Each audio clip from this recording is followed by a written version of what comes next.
Hello everybody, my name is Roman Bauer and I'd like to thank the organizers for having me. So this talk is titled Computational Modeling for Diagnostic and Therapeutic Systems. And I'm interested particularly in the brain and how the brain changes during development and degeneration. Here you see a visualization of fiber tracts in the brain as obtained using so-called diffusion tensor imaging, which is a technique to capture structural information about connectivity in the brain. The green colors indicate horizontal connections or fiber tracts, and the vertical fiber tracts are captured with blue color, and so you can see the complexity arising from different orientations of fiber tracts and overall the structural organization of the brain. Now, there are different ways of how we can capture and quantify such connections and fiber tracts. And for instance, we can look into fractional anisotropy, which is a way to measure the signal as obtained from diffusion tensor imaging, or DTI. And here on the right-hand side, you can see the behavior or the dynamics of such fiber tracts as measured with fractional anisotropy, or FA, over time.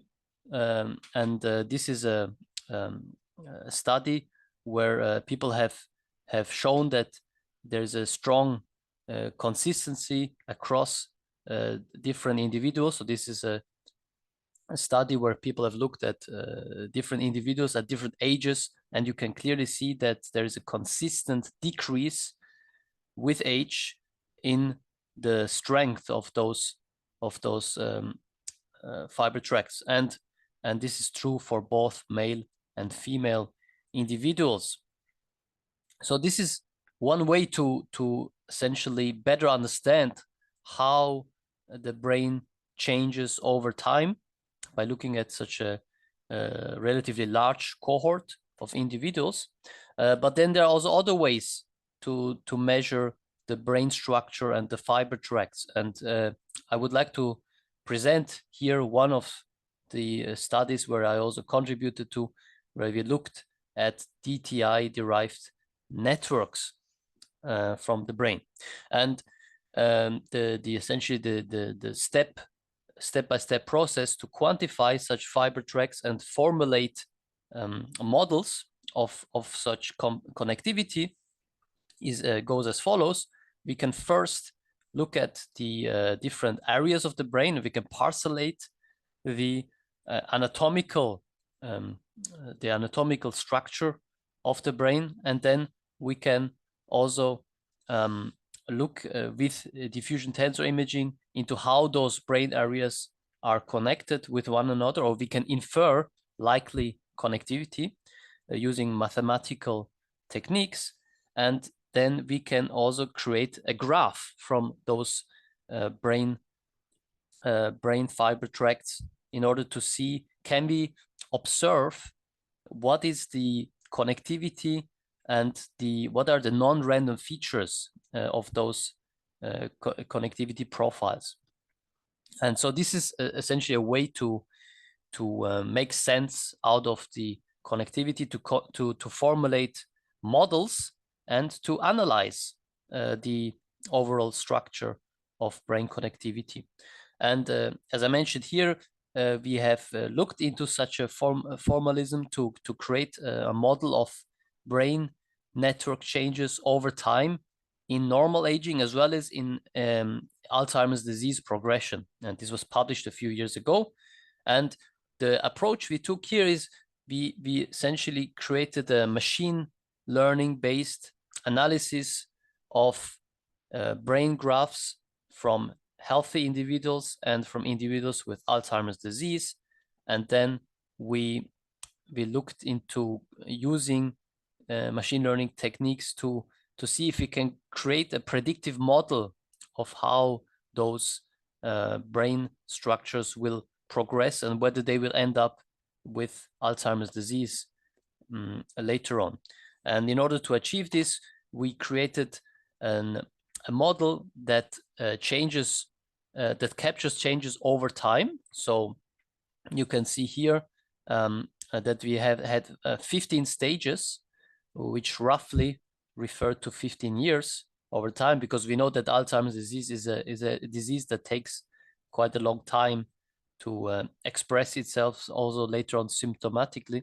And you can see that in our model, we modeled the normal aging process impact on the structure of the brain, as well as the impact of pathological dynamics in Alzheimer's disease aging, as you can see here. And so we created a computation model that captures both types of dynamics. And we used a so-called complex network approach here. So we, as I mentioned at the beginning, we created graphs from those fiber tracks, and we then used a mathematical approach that is called complex network analysis in order to derive certain properties, and those properties measure, for example, how different aspects, such as, for example, the centrality or clustering coefficient and other related features of brain fiber tract structure change over time. And we could identify certain consistent behaviors in Alzheimer's disease progression, and we could flag that certain features are very important for Alzheimer's disease diagnosis. For instance, the strength of fiber tracts, or the so-called betweenness, centrality, and other complex network features were significantly associated with the capability to diagnose Alzheimer's disease in those individuals. And as you can see here, indeed, we could classify with relatively high performance and accuracy the Alzheimer's disease individuals, or the healthy controls at different stages, but this performance improved very much at around stage -4 stages before the current Alzheimer's disease symptoms would appear. So we could essentially show that our model allows to diagnose Alzheimer's disease early on, so even before symptoms really appear. And here you can see this in a complementary way, again, by looking at the p-value here. And you can see here at about -5, -4 years of progression before symptoms appear, we can, with high significance, flag individuals who have or who will likely get Alzheimer's disease symptoms later on. So this is, I think, an interesting way to measure the risk of Alzheimer's disease early on by looking at the brain structure. And importantly, this can be done non-invasively. So we don't need to extract any material from the brain, but we can just non-invasively with diffusion tensor imaging do this. Another way to look at the brain is by looking at the activity of the brain. So what I showed you before was looking at the structure of the brain, but using EEG, for instance, we can also look at the activity of the brain with high temporal resolution. And in this study here, we have done that. So we have looked at recordings from EEG, again, in different types of dementia, and then in healthy controls.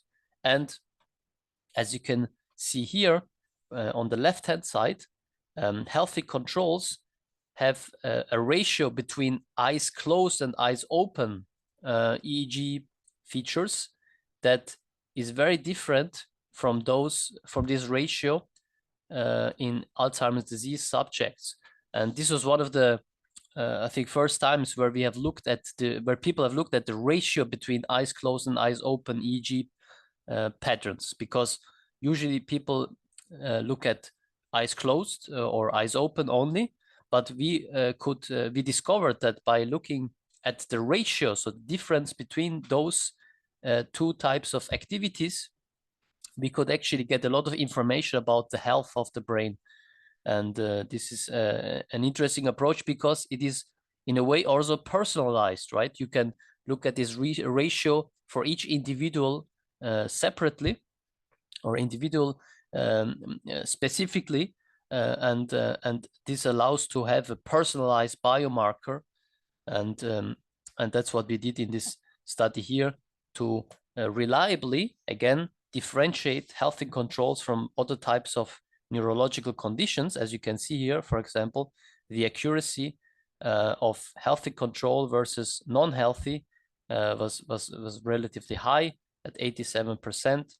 And then we also differentiated Alzheimer's disease from other groups, again with relatively high performance and accuracy, and so this is I think a strong evidence that EEG is a very powerful way, which is again non-invasive, in order to classify whether an individual has certain neurological conditions or not, in this case in a highly personalized manner. And of course, we are not the only ones who are using EEG, and there's a lot of interesting research going on. And one can also use EEG to better understand the aging process itself. So the normal aging process, how does it affect Alzheimer's? How does it affect the activity of the brain? And so in this case, for example, people have looked at spatial patterns of EEG changes. So how does the brain's activity change during aging, and which parts of the brain are most importantly affected during such brain aging? So this is another example of how EEG can be important for looking at the brain undergoing aging, and how then this could also help identify maybe a stronger deterioration than usual. Another non-invasive technique that we have looked at very recently is so-called retinal image analysis. So the retina is a neural tissue at the rear of the eye, and because it is part of the brain, it is part of the central nervous system, but it's also it's also located peripherally, so we can actually use it as a tool to study the brain and pathologies of the brain. And it's particularly interesting for monitoring and diagnosis, because it's a very simple technique to do. So you don't need very highly experienced doctors to measure, for example, to image the retinal fundus, but you can do this relatively easily. It's also very cost efficient. It's quick. It's non-invasive, as I mentioned, and it can be done to a wide range of different patients. And since it's also very cost efficient and quick, one can do this several times. So for example, you could do this potentially every month relatively easily. And people have, of course, looked into this, and they have indeed shown that one can use retinal images to diagnose certain diseases, but usually this is done in a kind of black box type of approach. So one does not really understand why the AI comes up with a certain diagnosis. And so we wanted to address this issue. We wanted to look at retinal images by using explainable AI. And we did this. So we used certain types of computer vision techniques to extract features from the retina that are explainable, that we can use to really capture differences between healthy controls and diseased individuals. And we have published that we can do this again with high accuracy. We can classify, for example, Alzheimer's disease from healthy controls. And a PhD student that I'm co-supervising currently, Daniel Cyrus, is working on this also on so-called OCT retinal images. So these are three-dimensional images that allow to capture the different layers in the retina. And Daniel has worked on, again, computer vision algorithms to capture the thicknesses of those layers, and there is strong evidence that again we can use this for the diagnosis of certain types of diseases of the brain. So this is ongoing research, but it follows, again, a similar approach of using non-invasive modalities in order to capture differences in neurological conditions. Now, I would like to speak a little bit about modeling. So what I showed you before was both about modeling, but also analysis. And if you want to really understand what is going on in the brain, we need to model computationally those changes. And ideally, we would model it at a very detailed level, right? We would like to model how those changes occur, for example, on a cellular or neuronal basis. And this is why we have created the biodynamo collaboration, which constitutes now several members, highly prestigious members. And we have published a software that allows to model large-scale brain tissues and other types of biological tissues, as well as other complex systems. And we have published this a few years ago, and we also provide the software as open source. So it means that anyone can download this software for free and can play around with it, can contribute also code to it, and collaborate with us. So if you're interested in this, please have a look at this website and get in touch so we can discuss collaborative opportunities. And I would like to also use this presentation here to show that one can use biodynamo for other types of diseases, such as, for example, cancer. So we have used biodynamo to simulate how brain cancer changes or progresses over time in 3 dimensions. So here you can see a video where we can simulate, for example, the oxygenation level or saturation level in 3 dimensions over time. And we can also look at other variables, such as, for example, the density of necrotic cancer cells over time, because there are different types of cells, of course, that are implicated during progression of brain cancer. In this case, particularly glioblastoma, which is the most severe form of brain cancer. And you can see here that we can use computational tools to not only model how it progresses, but to essentially create new kinds of hypotheses that then can be tested experimentally in principle. And this was done with the help of biodynamo. We have also used biodynamo to model fibrosis of the lung, which is another serious medical issue. And we have modeled signaling networks in fibrosis with biodynamo, so in this agent-based approach. And related to that, we have used biodynamo to model the fibrosis induced by radiotherapy. So in cancer patients with lung cancer, fibrosis can occur if radiotherapy is applied often, and the risk of this increases with the dosage, and so one of the questions is what kind of dosage to use, because if one uses a very high dosage, then one will kill a lot of cancer cells, but one will also damage a lot of healthy cells and kill a lot of healthy cells, which can then lead to fibrosis, which is very dangerous.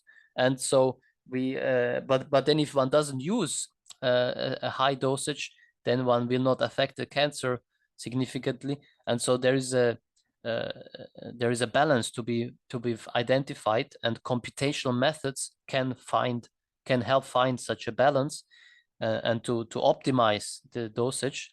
And this is exactly the question that we asked in this paper here.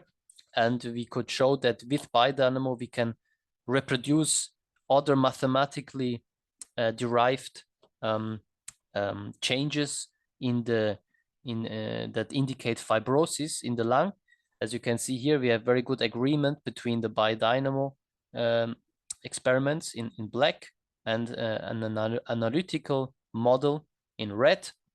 And so this is to show that biodynamo reproduces very well other techniques to identify the risk of fibrosis.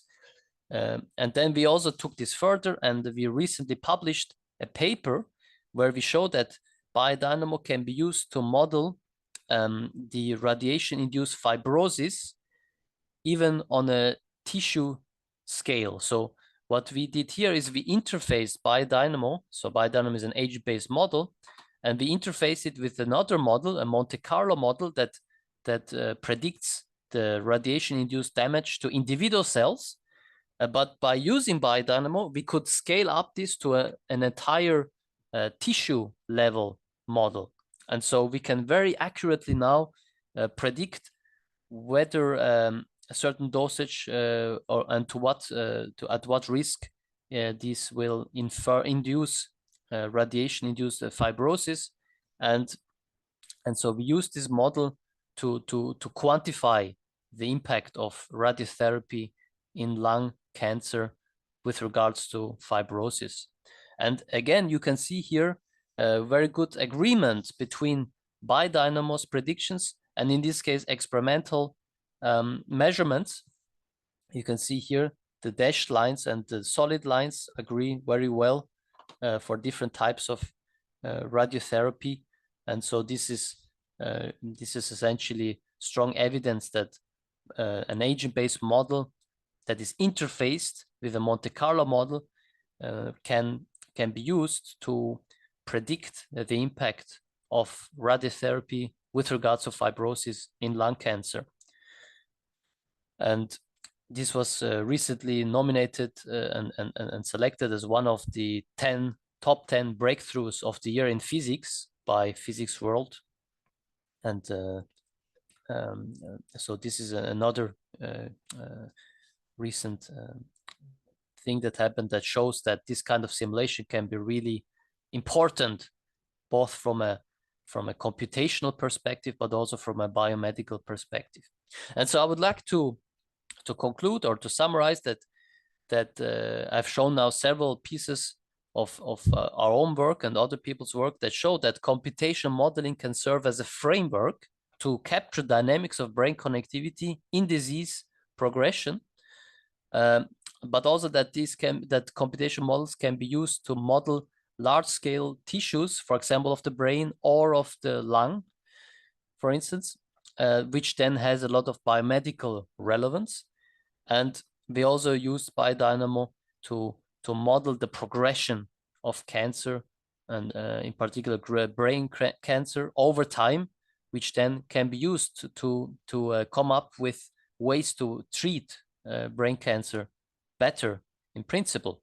And so overall, this type of work shows that in silico models allow for a precision medicine approach towards better prognosis as well as treatment. And this, of course, also comes back then to the diagnosis, right? We need to first diagnose certain issues with computational methods, but then once we have a diagnosis, we can also use such computational methods for prognosis and treatment optimization. And so I would like to thank all my collaborators, and I would like to thank the funders who have made this research possible. And I would like to thank you for your attention, and I'm happy to take on any questions if you have. Thank you.